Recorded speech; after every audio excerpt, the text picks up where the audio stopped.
Hey guys, this is DG. Today we are going to learn what DNS is and how it helps to open a website on our computer. So let's start. In the internet, computers always identify each other with unique numbers called IP addresses. They do not understand human languages. If computers do not understand human languages, how they load a website when we type its address in the web browser's URL bar? That's the place where DNS comes in. Suppose we speak English and we want to communicate a person who speaks French. For effective communication, we will need a translator. Same is the case on the internet too. Computers or web browsers understand IP addresses, and we humans understand our languages, say English. DNS acts as a translator between humans and computers. DNS or domain name system maintains a table where names are mapped to numbers, or more specifically, where websites' domain names are mapped to their IP addresses. Now, when we type google.com in the web browser, DNS translates it to the web browser's language, that is IP address, and gives it to the web browser. Now, web browser understands that we want to access google.com, so it contacts the Google server and loads google.com on the computer. In short, DNS acts as a phone book of the internet, where computer searches with names to get numbers. So, how DNS works internally? To understand this, we should know what are DNS servers. Servers are computers storing HTML files, images, sounds, videos, or any other file types.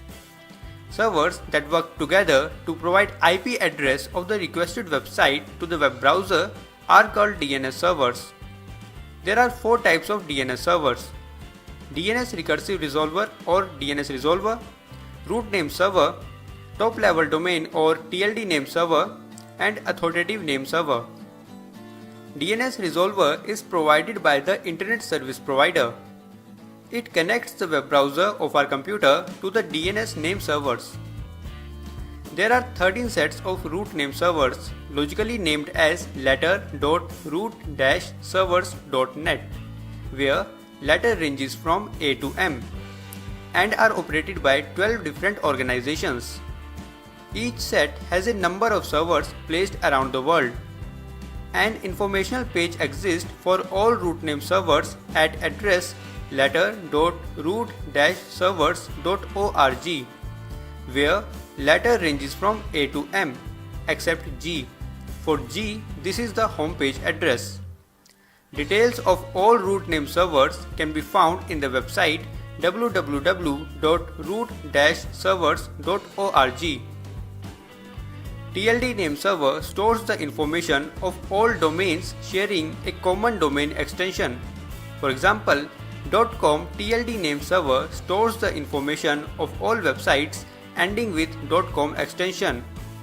.net TLD name server stores information of all .net websites, and so on. Authoritative name server is the last server in the domain name system.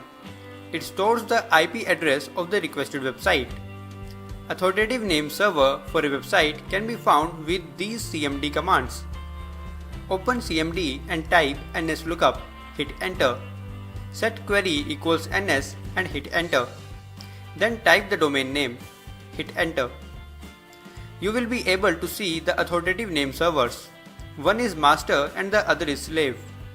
Slave is the exact replica of master and is used to share the DNS server load. Now, how a computer loads a website. Suppose we type facebook.com in the web browser. Since web browser needs IP address, so it forwards the query to the computer's operating system. Operating systems are configured to forward the query to the DNS resolver. Operating system then contacts the DNS resolver. DNS resolver checks its cache whether it has the IP address of the requested website. If not, DNS query is forwarded to the root name servers. Root name server checks the extension of the website, whether it is .com, .org, .net, .in, etc. Based on the extension, the root name server provides the IP address of TLD name server to the DNS resolver. In this case, IP address of .com TLD name server is provided to the DNS resolver. DNS resolver then contacts .com TLD name server, which then provides the IP address of the authoritative name server, which should necessarily store the IP address of the requested website. Finally, the authoritative name server provides the exact IP address of facebook.com to the DNS resolver. DNS resolver stores this information in its cache for future use and provides the IP address to the computer's operating system. Operating system then forwards it to the web browser. The web browser then contacts the Facebook server and loads the requested website, that is facebook.com. But how TLD name server knows which authoritative name server stores the IP address of the requested website? It all begins when we purchase a domain name from a registrar, for example GoDaddy. In registrar's website, we can set the authoritative name server that domain should use. We get the details of authoritative name server when we buy a web hosting plan from companies like HostGator. Once authoritative name server details are entered in the registrar's website, registrar tells the TLD name server managing authority, Registry, to update the TLD name server with the details of authoritative name server the user has provided. So now TLD name server knows which authoritative name server will provide the exact IP address of the requested website. However, is DNS necessary? If we know the dedicated IP address of a website, we can access it simply by typing its IP address in the web browser.